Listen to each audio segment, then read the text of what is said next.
fact, he did his job so well that Credit Suisse fired him. Isn't that right?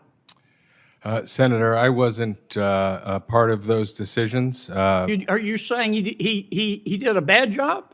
Hi, everybody. Welcome back to Freedom Forge, the channel where we cut through the noise and hold the powerful accountable. If you want honest commentary, real analysis, and a dose of patriotism, do us a big favor. Hit that like button, subscribe, and ring the bell so you don't miss our next deep dive. Today, we're tackling a Senate hearing that should outrage every freedom-loving American. The grilling of a UBS executive over their acquisition of Credit Suisse and decades of shady banking activities, rooted in some of the darkest moments of the 20th century. Thank you, Mr. Chairman. Mr. Karofsky, you are a senior executive at UBS, is that correct? Yes, Senator. And several years ago, UBS bought Credit Suisse, is that correct? Yes, Senator. And in doing so, UBS assumed Credit Suisse's assets and liabilities, didn't it? Yes, Senator. Okay. Can we agree that when the Nazis would conquer a country during World War II, that the Nazis would take the people's money? Is that correct?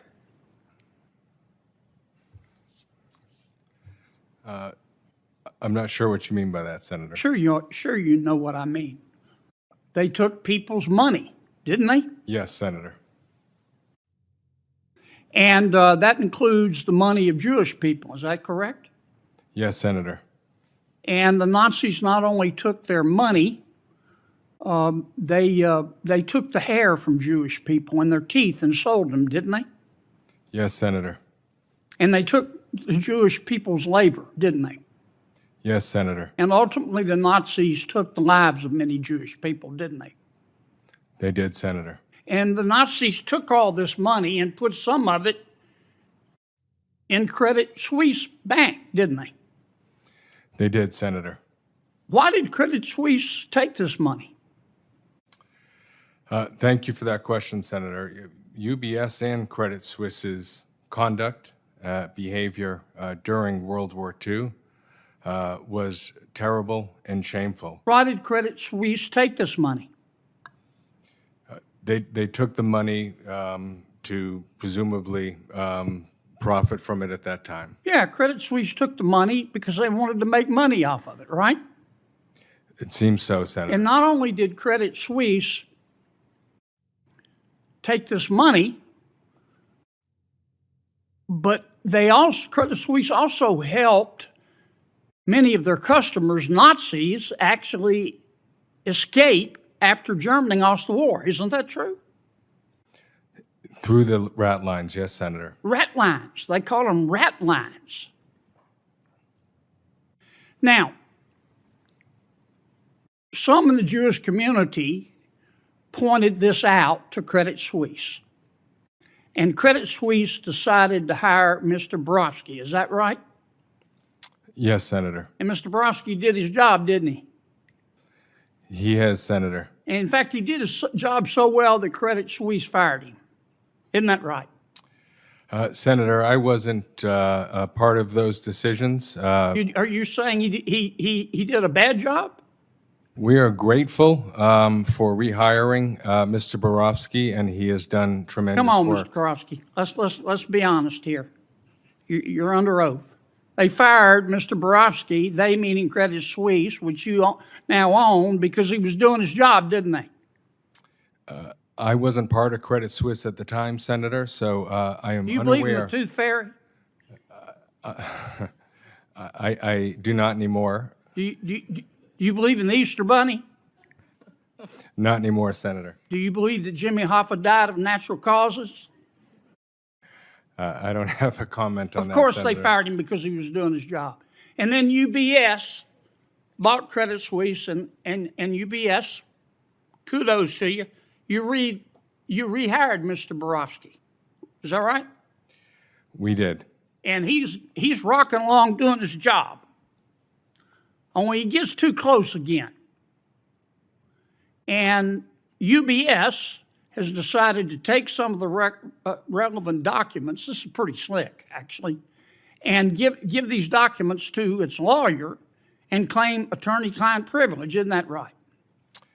With due respect, Senator, this is our investigation, which is being supervised by Mr. Borofsky, and we have provided cooperation. You didn't take these documents and give them to your lawyer because you wanted your lawyer to disclose them at a press conference, did you? You gave these documents to your lawyer to hide them, didn't you? Maybe I can. I'm not talking to you, Counselor. I'm talking to Mr. Borofsky. No, not to hide them, Senator. Oh, you didn't? Well, why'd you do it then? Out of the goodness of your heart? No, in the interest of justice? As my colleague mentioned, we've been fully cooperative. You haven't turned over these documents. We have not turned over the documents, Senator, because of the threat of litigation. Ah, the threat of litigation. Oh, I see. Now, Credit Suisse, before you acquired them, paid $1.25, I think, billion in damages to the Jewish people. Is that right? That was a collective settlement from Swiss banks. Yeah, but that doesn't account for any new evidence of crimes, does it? It does, Senator. It's for known and unknown claims, and the larger portion is for unknown claims. So that's what this is all about. You don't want to pay any more money, do you? No, the $1.25 billion is for known and unknown claims. So your position is that Credit Suisse, whose liabilities and assets you assumed, paid $1.25 billion, and you're not paying a penny more. Is that right? So we also paid. It was a collective settlement, and the But settlement your position was is final. you're not paying a penny more. Is that right? That is correct, Senator. It was accounted for So that's in the what unknown this is claims. still all about, isn't it? The money. For It us, was about it's the about money. finding the truth, Senator. When your predecessor took the Nazi money, and it's about the money right now, isn't it? I don't agree with that, Senator. Oh, I see. What could it be about then? Principle? The sanctity of the attorney-client privilege? UBS, look, I don't hate anybody, sir. I want you to know that. But we all have a record. UBS got caught manipulating the LIBOR interest rate, didn't it? Had to pay $700 million for manipulating the interest rate. Isn't that correct? Amongst other banks, yes, Senator. UBS also got caught hiding the money of 52,000 Americans so they wouldn't have to pay taxes. Isn't that correct? That was settled in 2009. Yeah, you paid $780 million, didn't you, for doing that? Isn't that correct? I'm not sure of the exact number, Senator. I am. UBS also, just in recent history, decided to debank people whose politics you didn't like, didn't you?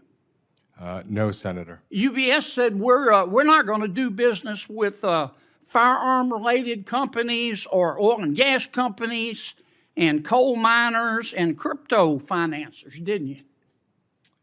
We provide fair access for... But you debanked these people, didn't you? How noble of you. How wonderful it must be to be more righteous than the rest of us. Here's my advice, and then I'm going to hush, Mr. Chairman. I appreciate your indulgence. I don't have anything against the good people at UBS. But the smart play here for you is to release these documents and let Mr. Borofsky finish his report and let the chips fall where they may, and then in front of God and country, if you owe more money, then by God, pay it. Because that's what this is about. It's all about the Benjamins. It was then, and it is now. Thank you, Mr. Chairman. Now, for some background. This hearing is about the Swiss megabank UBS, which bought Credit Suisse and, with that, inherited all of its assets and liabilities, including a long, ugly history of handling money stolen by the Nazis during the Holocaust. Senators are holding UBS to account for Credit Suisse's actions, and at the center of it all is the question of justice for Holocaust victims and whether big banks are still trying to hide the truth even after all these decades. Let's get into this. The senator starts by reminding us in detail of the evil that was committed by the Nazis. Not just murder and theft on a monstrous scale, but profiting from the spoils, with Swiss banks, Credit Suisse included, taking this blood money and hiding it away. It's a raw, uncomfortable topic, but it's one that needs to be faced head-on, not swept under the rug to protect shareholder profits. The UBS executive is pressed over and over. Did you take the Nazi money? What do the banks do with it? Why did you hire an investigator only to fire him when he got too close to the truth? And now, after all this time, why are you refusing to release key documents to investigators and survivors? The answer, time and again, is to hide behind legal maneuvering and so-called attorney-client privilege. Folks, this is everything that's wrong with how global elites operate. When regular Americans have to show every cent to the IRS, when our small businesses face audit after audit, these multinational banks play with billions in dark money. And when caught, their first instinct is not to come clean or do what's right, but to lawyer up, stonewall, and hope the uproar dies down. That's not justice. It's corporate cowardice.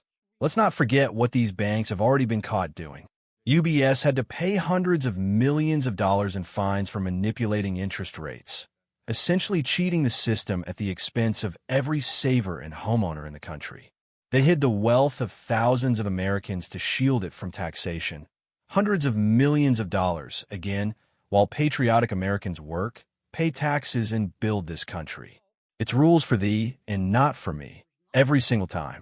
And now, in recent history, we see these same banks acting as unelected moral arbiters, debanking gun companies, coal miners, and anyone else who doesn't fit their globalist agenda. These banks, which were only too happy to take Nazi gold and hide other illicit wealth for generations, suddenly want to claim the moral high ground? They're the ones telling us who is worthy of having a bank account now. That is the very definition of hypocrisy, and frankly, it's an insult to every person who believes in economic freedom. What's really at stake in this hearing is simple. It's the age-old battle between transparency and secrecy, accountability and evasion. When pressed, UBS admits, yes, they won't be paying a penny more to Holocaust victims, even if new evidence of wrongdoing turns up. The $1.25 billion settlement they mention, let's call that what it really was, a check they cut to make the whole thing go away, a number that was calculated not to make things right, but to protect profits and limit further exposure. What is UBS afraid of?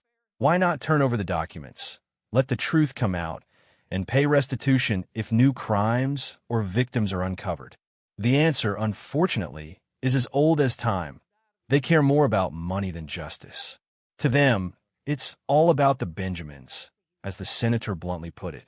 And here's the hypocrisy that really sticks in my craw. These multinational giants show utter ruthlessness when it comes to profit. Yet they preach at us about issues like climate change and gun ownership.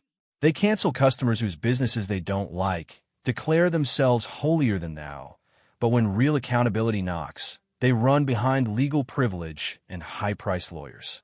This hearing should be a wake-up call, not just about UBS or Credit Suisse, but about the whole rotten system of international finance that answers to no one, grows fat on our savings and our labor, and expects us to trust them to do the right thing when, time and time again, they've shown they don't. In the end, the senator said it perfectly. UBS should come clean, release the documents, let independent investigators finish their report, and if the truth shows they owe more, pay up.